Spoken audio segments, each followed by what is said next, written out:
On the afternoon of May 1st, 2010, in the county of Kaohsiung in Shandong province, a man named Xiong Chupeng slowly opened his eyes after a long, heavy sleep. The sun was already dipping toward the horizon, casting a warm orange glow over the quiet alley where his car had been parked for hours. The previous day had been good for business. As a small distributor of Baijiu, he had sold more than usual for the holiday, and in his excitement, he had joined his closest friend for drinks earlier. Although he made his living selling alcohol, his tolerance was never impressive. That afternoon he drank too much, fell asleep, and remained unconscious until nearly 6 o'clock. When he reached for the phone that he had forgotten on the passenger seat, the screen lit up with dozens of holiday greetings.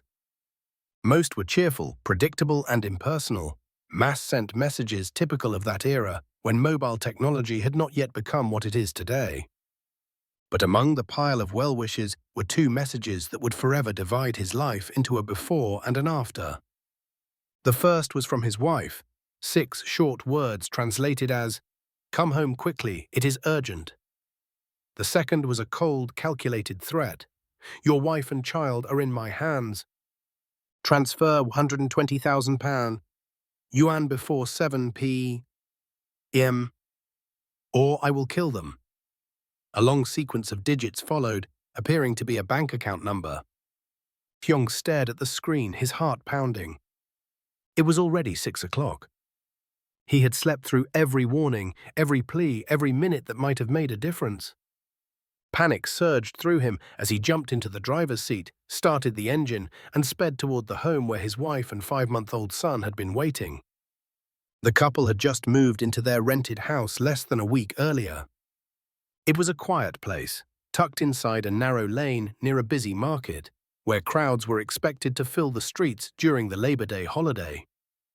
That afternoon should have been ordinary, a young mother caring for her infant son in the peaceful privacy of their new home. Instead, within those walls, a tragedy so brutal and senseless was unfolding that it would shock the entire community. When Xiong pushed open the gate, nothing could have prepared him for what he would see inside. The smell of blood, the scattered objects, the unnerving silence where a baby's cry should have been. A scene that no husband, no father, no human being could ever forget. What happened inside that house during the hours he was asleep? Was this truly a kidnapping motivated by money? Or had the kidnapper crafted a lie to hide a darker, more personal crime? As we move through this case, we will see that the truth had nothing to do with ransom, theft, or chance. It was far more intimate, far more deliberate, and it came from someone the victim's family trusted the most. Before we begin, please consider subscribing to the channel if you appreciate detailed, respectful true crime storytelling grounded in facts and guided by a commitment to justice. When Xiong Chupeng pushed open the gate of his rented home that evening, the world around him narrowed into a suffocating silence. The alleyway behind him was still buzzing with the distant sounds of the holiday crowd, but inside the property, time felt suspended. His footsteps echoed unnaturally as he rushed through the small courtyard and into the main room, calling his wife's name once, then twice, with increasing urgency. There was no reply. The sight that greeted him stole the air from his lungs. The floor was dotted with droplets of blood, scattered in irregular patterns across the entryway and the living space, a stark contrast against the simple tiles. A red smear extended toward the bedroom, thin at first and then darker, thicker, as if marking a desperate struggle. Nearby, a small blanket that belonged to his 5-month-old son lay crumpled on the floor. Hyung stumbled toward the bedroom, gripping the doorframe to steady himself. His wife, Zhao Fei, lay across the bed in a motionless state, her face pale beneath streaks of drying blood. Multiple wounds were visible on her head, neck, and upper torso. The bedding beneath her had already soaked through. The window beside the bed had a large bloodstain on the wall, with strands of hair stuck to its surface, suggesting that her head had been slammed against it with considerable force. Her eyes were closed. Her chest did not rise. Xiong called her name, shook her shoulders gently at first, then frantically when she did not respond. Shock blurred his ability to think. He lifted her into his arms, carried her outside, and drove to the nearest hospital in a daze, barely able to register the sound of his own voice as he pleaded for help. Within minutes, the medical staff confirmed that Zhao Fei had died several hours earlier. Yong collapsed onto a chair in the corridor, overwhelmed by grief and disbelief. While he was still trying to process the news, officers from the Caocheng County Public Security Bureau arrived at the residence to examine the scene. What they found immediately contradicted the initial claim of a kidnapping for ransom. The house was in disarray. Objects had been knocked over, drawers partially opened, and several household items lay scattered across the floor. However, nothing of significant monetary value appeared to be missing. Jewelry, cash, and personal belongings were all intact. Only Zhao Fei's phone could not be found. On the table in the main room was a printed ransom note. Unlike the typical handwritten letters often associated with such crimes, this note had been typed and printed using a computer. Its message matched the threatening text that Xiong had received earlier, a demand for 120,000 yuan with a deadline of 7 p.m., and a long sequence of digits that resembled a bank account number. The officers examined the note carefully. No usable fingerprints were found. This suggested that the perpetrator either wore gloves or was meticulous enough to wipe the surface afterward. The presence of a printed note in a violent, chaotic crime scene struck investigators as unusual. It required time, planning, and access to a computer, conditions that seemed incompatible with the frenzied brutality evident in Zhao Fei's injuries. As officers moved deeper into the home, they discovered more troubling evidence. The kitchen floor displayed blood smeared in the shape of a partial footprint. The distinctive pattern matched the sole of a men's athletic shoe, approximately size 42. Additional prints, also marked in blood, were found near the entrance of the bedroom and along the hallway, indicating that the killer had moved repeatedly across the residence. Beside the doorway was the handle of a folding knife, its blade broken off. The missing blade was later found embedded in the bedding beneath Zhao Fei's body. Such damage typically occurs when a forceful blow meets a hard surface, such as blood. This detail, combined with the blunt force trauma on the wall, established the extreme violence of the assault. As investigators continued their search, they noted something conspicuously absent: the infant. The crib was empty. The floor was scattered with the child's toys, but there was no sign of the 5-month-old boy. An amber alert flashed through the minds of the officers. The ransom message had referenced both the wife and child. If the infant had been kidnapped, time was already slipping away. The officers began sweeping the house and the surrounding area with urgency. It was during this search that a junior officer opened the storage room at the back of the property. The space was dimly lit and cluttered with boxes. In a corner, partially covered by a cloth, he noticed something small and unmoving. As he approached, he saw the infant lying on his back, his face bruised and streaked with dried blood. A yellow cloth had been stuffed into his mouth to silence him. 3 stab wounds were visible on his abdomen, though none appeared to have penetrated deeply enough to damage internal organs. His breathing was faint, irregular but present. The officer shouted for assistance. The child was immediately rushed to the hospital, where doctors fought to stabilize him. His survival was described as a medical miracle, given the severity of the head trauma he had suffered. The discovery of the baby inside the house immediately challenged the narrative of a kidnapping. If the perpetrator intended to abduct the child for ransom, why leave him behind? Why attempt to kill him? Why construct a message demanding money if the victims were never removed from the premises? As investigators pieced together their observations, new inconsistencies arose. The gate to the house showed no signs of forced entry. The lock had not been damaged, and the walls surrounding the courtyard bore no evidence of climbing or jumping. This meant that the gate had been opened with a key. According to Xiong, he had locked the gate from the outside before going to his friend's house earlier that afternoon. He claimed that he took both keys with him, leaving Zhao Fei and the baby locked inside for safety, since they had just moved in and had not yet made additional copies. Yet when questioned later, he stated that he must have lost one key during the chaotic events that followed. This contradiction raised eyebrows. If Zhao Fei had no key and the lock showed no damage, then whoever entered the house did so using a key identical to the one Xiong claimed to have lost.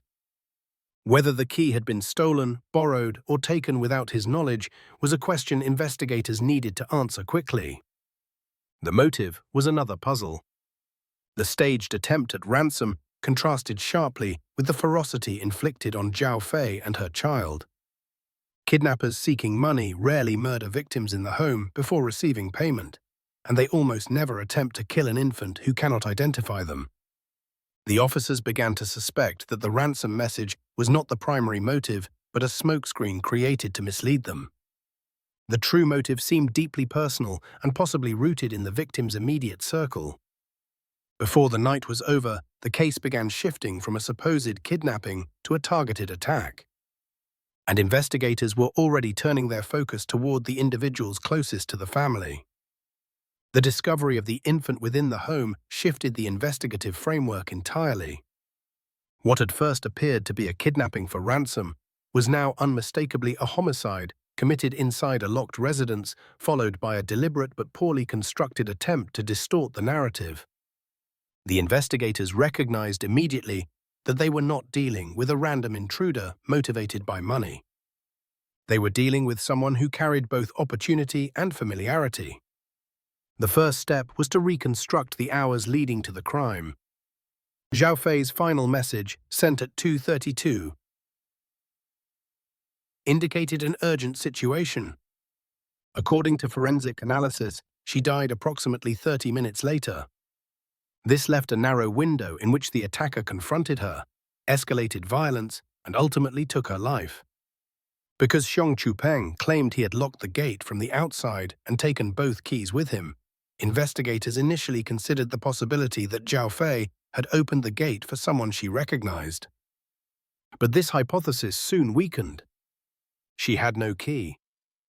There were no signs of someone knocking or calling from outside, and the attacker exhibited no hesitation, suggesting he entered the home with confidence. This raised an unsettling possibility. Either the key had somehow been obtained without Xiong's awareness, or someone close to him had used it. The investigators turned their attention to the contradictions within Xiong's statements. Although he was the grieving husband, he was also the last person known to have interacted with the security of the residence. His claim that one key had gone missing sometime that evening seemed suspicious. Initially, he insisted he had both keys at all times. Then, after realizing the significance of the lock, he modified his testimony, saying he must have lost one during the panic of transporting his wife to the hospital. No key was ever recovered. The second inconsistency came from his statement about the missing Baijiu. He had told officers that upon returning to the home, he noticed that 5 crates of Baijiu and 2 bottles placed on the table were missing.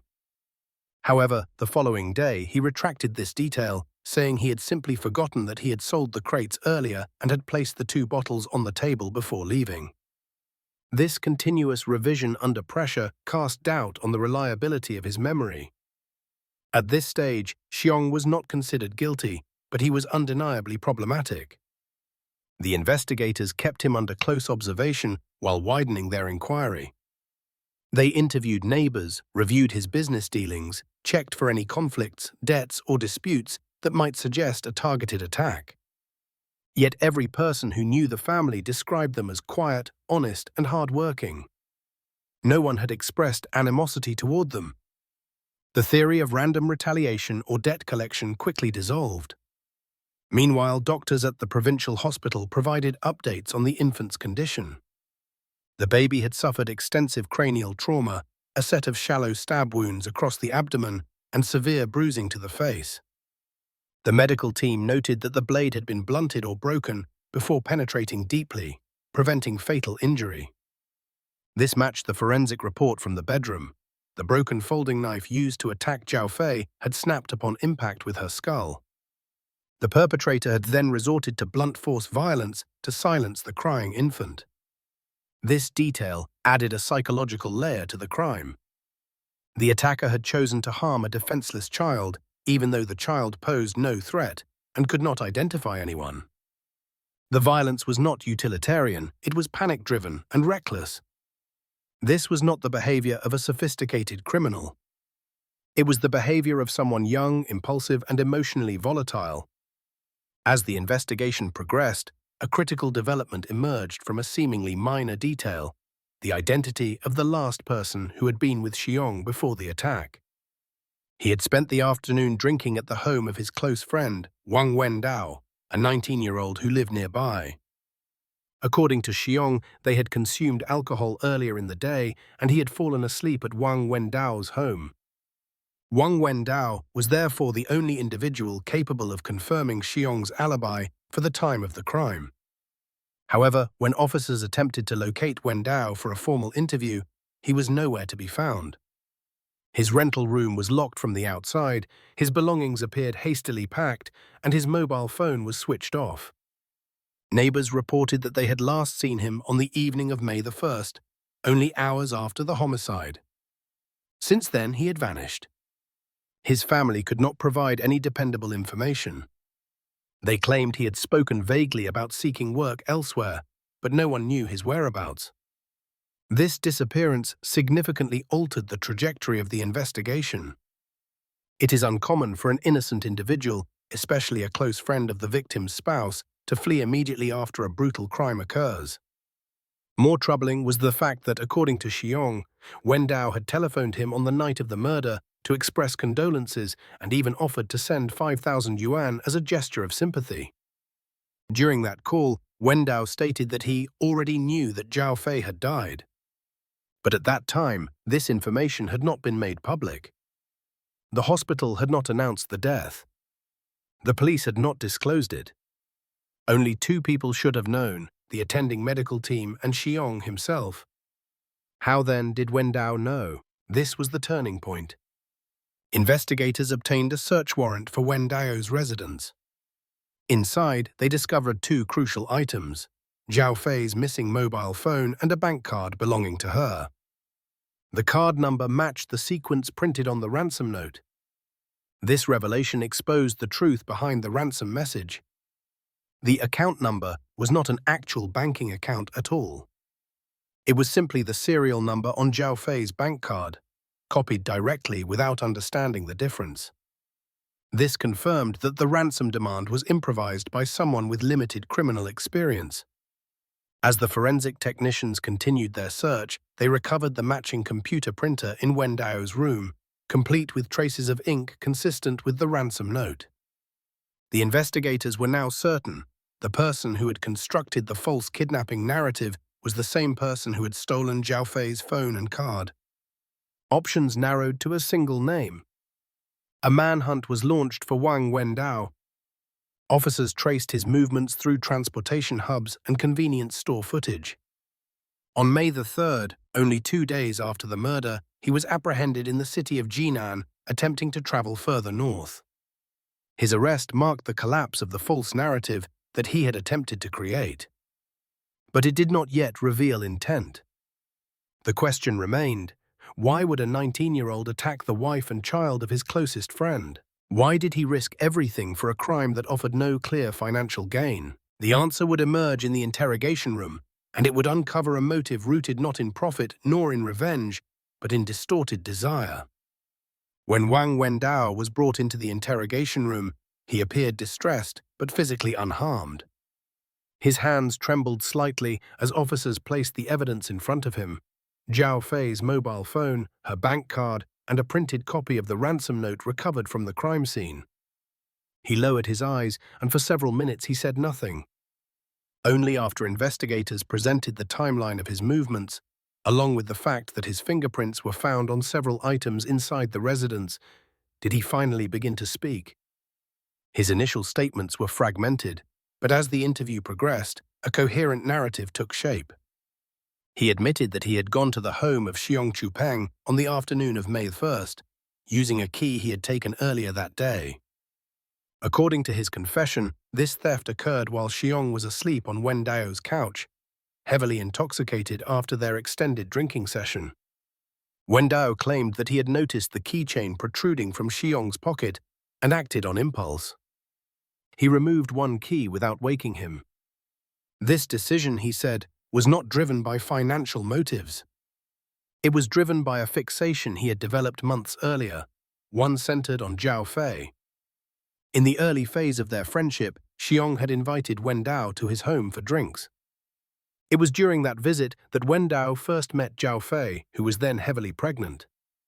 In his confession, Wendao described becoming immediately drawn to her, focusing on her eyes, her round face, and her soft-spoken manner. He said that despite her pregnancy, or perhaps because of it, he felt a strong attraction that he did not attempt to understand or suppress. Over time, this attraction deepened into obsession. Investigators later discovered that Wendao had spent a significant portion of time viewing explicit content online, approximately 70 gigabytes of pornography stored on his computer, according to the digital forensics report. Many of these files involved scenarios in which women were approached or coerced by individuals who assumed positions of familiarity or dominance. As Wendao described these patterns during questioning, it became clear that fantasy had increasingly blurred with reality in his mind. On the day of the crime, he stated that he intended only to see Zhao Fei privately, to speak with her, and perhaps to determine whether she might reciprocate any interest. This claim lacked plausibility, given the circumstances, but it was nonetheless his initial account. He insisted that he believed he could frame the encounter as a harmless visit to retrieve additional Baijiu for the gathering with Xiong. However, according to the forensic timeline, Wendao had already consumed alcohol earlier and was under its influence when he arrived at the residence. As soon as Zhao Fei saw him enter, she became alarmed and confronted him, asking why he had a key. Wendao admitted that he panicked. He stated that she attempted to call for help, which prompted him to seize her phone, preventing her from contacting her husband. It was at this moment, he said, that the situation escalated. From his description, Zhao Fei resisted his advances and physically pushed him away. Her defensive response, entirely justified, triggered a rapid deterioration in Wendao's self-control. He claimed that he feared she would inform Xiong about what he had attempted to do. That fear, he said, pushed him into a frenzy of violence. Forensic evidence aligned with this version of events. The broken folding knife, the blunt force trauma, and the repeated blows to the wall all reflected rage and panic rather than a premeditated homicide. The brutality of the assault was consistent with a young, impulsive offender acting without a structured plan. After Zhao Fei succumbed to her injuries, Wendao stated that he noticed the infant crying loudly from the adjacent room. He feared the noise would attract attention and believed that leaving the child alive would expose him. Investigators noted that this part of the confession was telling. It showed an attempt to eliminate potential witnesses even when the witness was an infant incapable of identifying him. His actions indicated not rational calculation, but overwhelming fear of discovery. When he found that the broken blade could not inflict deeper wounds, he resorted to using a fragment of brick lying near the storage area. He delivered multiple blows before the child fell silent. The yellow cloth he stuffed into the infant's mouth was meant to silence any remaining cries. After attacking both victims, Wendao became aware that he needed to create an alternative explanation for the scene. He took Zhao Fei's bank card from her purse and observed the long string of numbers printed on the surface. Mistaking these digits for the type of account number used for bank transfers, he incorporated them into a ransom message. He typed the note on Xiong's computer, printed it using the household printer, and placed it in the room to simulate a kidnapping scenario. He also used Zhao Fei's phone to send 2 messages to Xiong. The first replicated the tone of a plea for help. The second reproduced the ransom demand.